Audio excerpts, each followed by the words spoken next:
guys, nakapag-change na ako ng beddings. So yun ngayon, pagluta ako ng taas.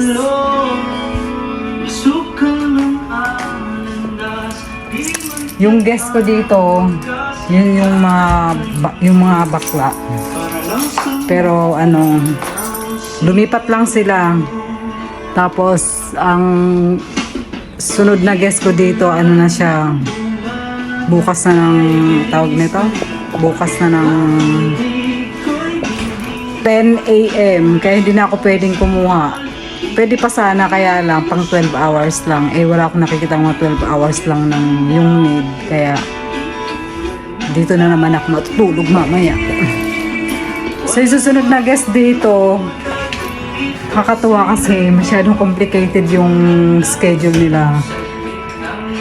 Ano lang sila, 5 hours. For tomorrow yun na, 5 hours. Mula 10 hanggang 5 PM. Tapos, pagdating ng mga 9 PM, meron na naman papasok. So, yun mga ano sila, 3 nights and 4 days naman yung kasusundan nun. Tapos sa taas naman, ganun din. Ayun nga, bukas, 6 AM ang pasok. Tapos, ang labas naman nila, alas 12 ng tanghali. So yun, pero mga alas 2 meron na namang papasok. So yun, parang ano lang, mga napagkasya ko sila sa oras.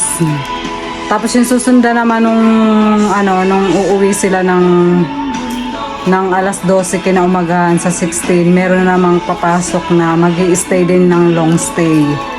So ano siya, taga US naman siya, foreigner. Patayin ko muna to. And ano yun, 1 week yun mag-i-stay, kaya mahaba-haba na naman yung pahinga ko.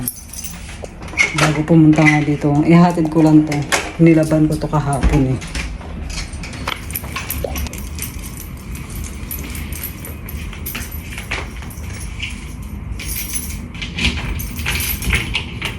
So guys, nakabalik na ako.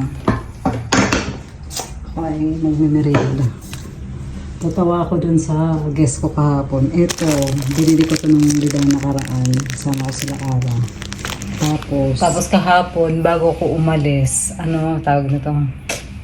Bago ko umalis, nakita yan yun, yung guest.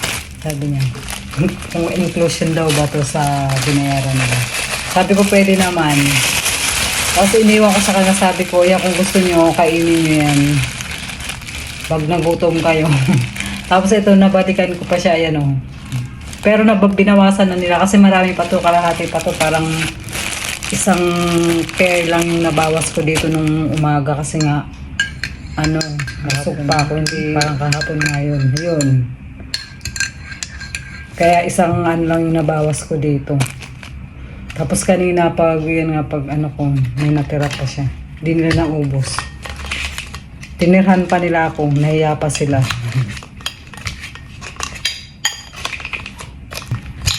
Gutom ako kaya. Yung guest ko dito bukas, yun nga, mag-stay lang sila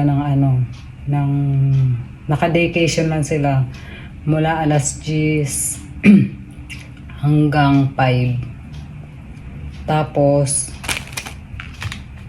pero kailangan ko silang antayin kasi nga may papasok ulit ng alas 9.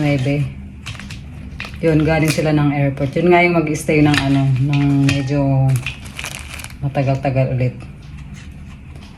Tapos sa baba ganun din. Ang dami kasing naghahanap ng guest para bukas. Weekends. So yun, ang dami naghahanap. Yung mga unang guest na yung mga nakuha ko ng una pa lang, mga nag-book sa akin, mga vacation lang, kaya nagawa ko siya ng paraan, nakakuha ako ng guest na 12 hours. Tapos mga flexible time, panggabi kailangan, kaya yun, naisingit ko talaga sila sa oras.